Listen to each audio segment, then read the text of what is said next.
प्रिय विद्यार्थियों, आज हम एक्रांथस के तने की काट का बारे में पढ़ेंगे।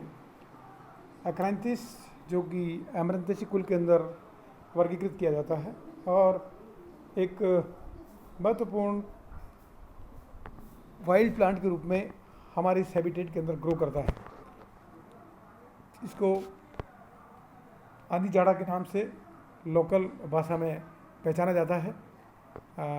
इसमें एक महत्वपूर्ण विशेष करैक्टर्स जो कि मेडलरी बंडल के रूप में या सेकेंडरी एबनॉर्मलिटी के रूप में इसके अंदर जो है इंक्लूडेड फ्लोएम जो है इसमें पाया जाता है, जिसकी संरचना का हम आने वाली स्लाइड्स में अध्ययन करेंगे। Achyranthes stem that is wavy in outline, इसकी जो बाहरी लेयर होती है वो एक रिजेज और फरोज के अंदर दिखाई देती है और एक लहरदार होती है। एपिडर्मिस और बाह्य त्वचा जो कि सिंगल लेयर्ड होती है, एक परती होती है और कई सारी नलिकाकार कोशिकाओं की बनी होती है, जिसमें बाहर की ओर एक मोटी क्यूटिकल पाई जाती है। कुछ कोशिकाओं से इसमें बहुकोशिकीय रोम निकले रहते हैं। अगर हम इसका वल्कुट देखें तो वल्कुट एक्रांथस स्टेम के अंदर 3 मुख्य भागों में डिफ्रेंशिएटेड रहता है, कोलनकाइमा, क्लोरेनकाइमा एंड पेरेनकाइमा। और कोर्टेक्स की अंतिम लेयर जो है वो एंडोडर्मिस के रूप में दिखाई देती है। कोलनकाइमा केवल रिजेज के नीचे की तरफ पाया जाता है और उसको जो है उसकी डेप्थ जो है वो वेरी करती है रिजेज के तहत। Chlorenchyma is present below the furrows. जो क्लोरेनकाइमा होता है वो उसकी खांचों के नीचे की ओर पाया जाता है और पेरेनकाइमा कॉर्टेक्स जो है वो कोलनकाइमा और क्लोरेनकाइमा के नीचे की ओर पाया जाता है, जो कि 2 से 3 परती होता है और उसकी कोशिकाओं के बीच बीच में अंतरकोशिकीय स्थल पाए जाते हैं। एंडोडर्मिस जो कि सबसे अंदर की परत होती है कॉर्टेक्स की, लंबी कोशिकाओं की बनी होती है, जिसके अंदर कैस्पेरियन स्ट्रिप्स और हम कह सकते हैं कि जिसमें कैस्पेरियन बैंड्स का अभाव होता है। और स्टेम्स के अंदर इसमें कैस्पेरियन स्ट्रिप्स पाई जाती है। पेरिसाइकिल जो कि वैस्कुलर सिस्टम की सबसे बाहर की परत होती है, ये कई सारे स्क्लेरेनकाइमेटस सेल्स के पैचेज की बनी हुई होती है। सबसे बाहर की लेयर होती है वैस्कुलर सिस्टम के, और वैस्कुलर सिस्टम के अंदर यंग स्टेम के जो वैस्कुलर बंडल्स होते हैं वो कॉन्जॉइंट, कोलेटरल, ओपन और एंडार्क होते हैं, जबकि और स्टेम के अंदर द्वितीयक वृद्धि दिखाई देती है, जिसकी वजह से उसमें द्वितीयक उत्तक नज़र आता है। The vascular system of old stem contains primary phloem, secondary phloem, cambium, secondary xylem, primary xylem, conjunctive tissue and the included phloem. All these tissues are formed new during secondary growth of the stem is formed in different layers. Primary phloem is crushed and obliterated.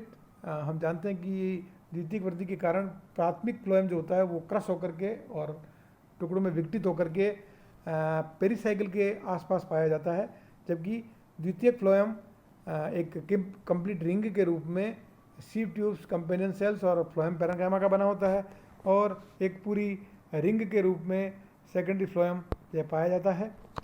Cambial stream हम कह सकते हैं कि जो cambium जो होती है वो सेकेंडरी जाइलम और सेकेंडरी फ्लोएम के बीच में उपस्थित रहती है, और जो कैम्बियम के द्वारा नीचे की ओर जो टिश्यू काटा जाता है उसके अंदर सेकेंडरी जाइलम बनता है, साथ साथ में कंजक्टिव टिश्यू भी बनता है, जो कि आपस में एक दूसरे से मिक्स हो जाता है और ये एक दूसरे से विभेदित नहीं किया जा सकता।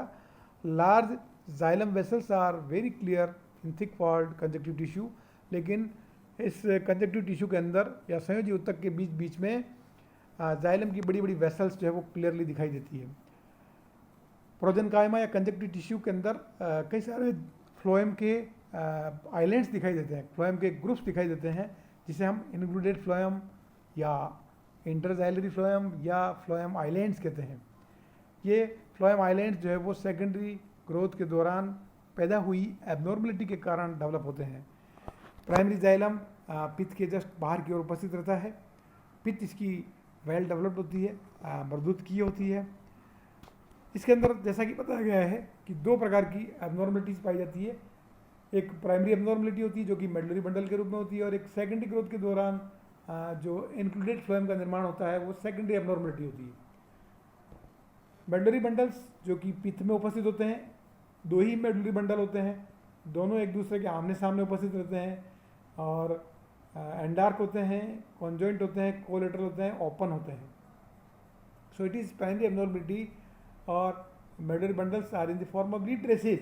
They are present primarily in the bundle, or they are found during the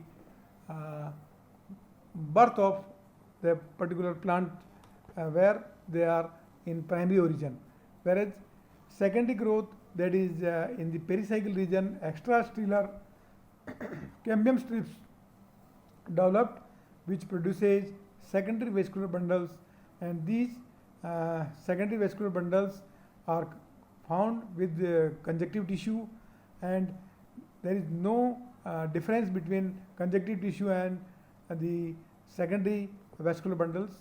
They mix together and found mixed in each other, and therefore they looks like in the form of thick lignified tissues.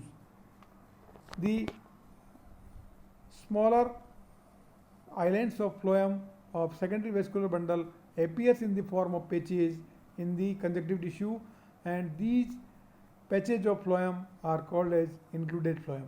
So included phloems are produced during the secondary growth of the stem.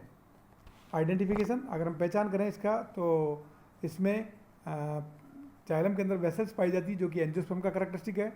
Vascular bundle conjoint होते हैं, collateral होते हैं, open और एंडार्क होते हैं, that is characteristic of stem. Vascular bundles are in a ring. Secondary growth is found, or we can say that is the presence of cambium, and well developed pith are the characteristic of the dicot stem. So Acranthus stem is a dicot stem having abnormality like presence of included phloem and presence of medullary bundles. Now, how these abnormality are created and what are the importance of these abnormality? The medullary bundles, which are in two numbers and found in the center of the pith, they are opposite to each other and they are of the primary nature. तो medullary bundle या मज्जा pool जो होते हैं वो प्राथमिक असंगतता के अंदर आता है। जैसा कि मैंने बताया आपको कि जो दो ही पूल होते हैं, दोनों ही पूल जो है केंद्र में उपस्थित रहते हैं, दोनों एक दूसरे के आमने सामने उपस्थित रहते हैं, और उन बंडल्स के अंदर जो कि कॉन्जॉइंट, कोलेटरल, एंडार्क और ओपन होते हैं। जो इंक्लूडेड फ्लोएम का निर्माण होता है कि एक्स्ट्रास्टेलर रीजन के अंदर पेरीसाइकिल के आसपास कैम्बियम की कुछ स्ट्रिप्स डेवलप होती है, और ये कैम्बियम की स्ट्रिप जो है वो सेकेंडरी वेस्कुलर बंडल का निर्माण करती है, और कुछ समय के बाद में उसमें प्रोजनकायमा का निर्माण भी करती है। ये टिश्यू सारा जो है वो लिग्नीकृत हो जाता है, और जाइलम और प्रोजनकायमा के बीच में डिफरेंस खत्म हो जाता है। पता नहीं चलता है कि जो है इसमें जाइलम कौन सा है और प्रोजनकायमा कौन सी है। लेकिन साथ साथ में इन कैम्बियल स्ट्रिप्स या कैम्बियम आर्क के द्वारा जाइलम के बीच बीच में कुछ फ्लोएम के छोटे छोटे पैचेज भी बन जाते हैं, और उन फ्लोएम के पैचेज को हम इंक्लूडेड फ्लोएम या इंटरजाइलरी फ्लोएम कहते हैं। So these are the secondary abnormality found in the Acranthus stem. So Acranthus is you can see here in the diagram that how the different structures of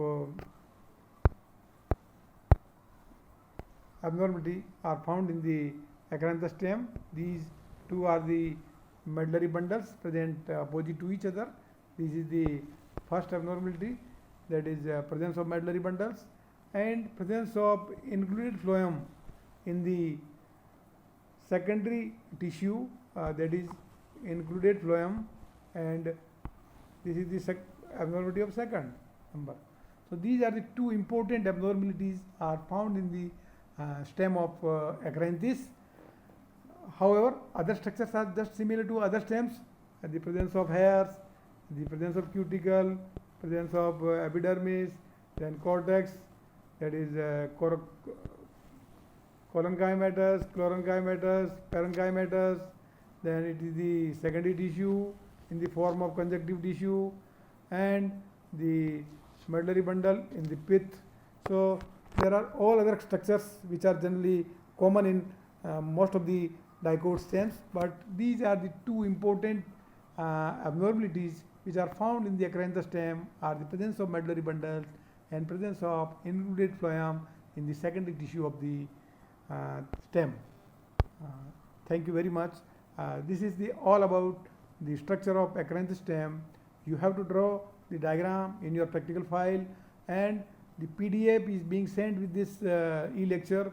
You get understand from e-lecture because you are not coming in the class due to the COVID-19, and in such situation we must be able to deliver you the lecture at home so that you can understand that what type of practical class which we are not attending at there in the laboratory, and can understand remaining at the home in the form of e-lecture, or that are the practical e-lectures are generally given to you for this purpose only.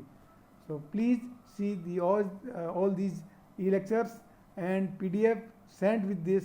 You make the your file completed while you are sitting at the home. Thank you very much.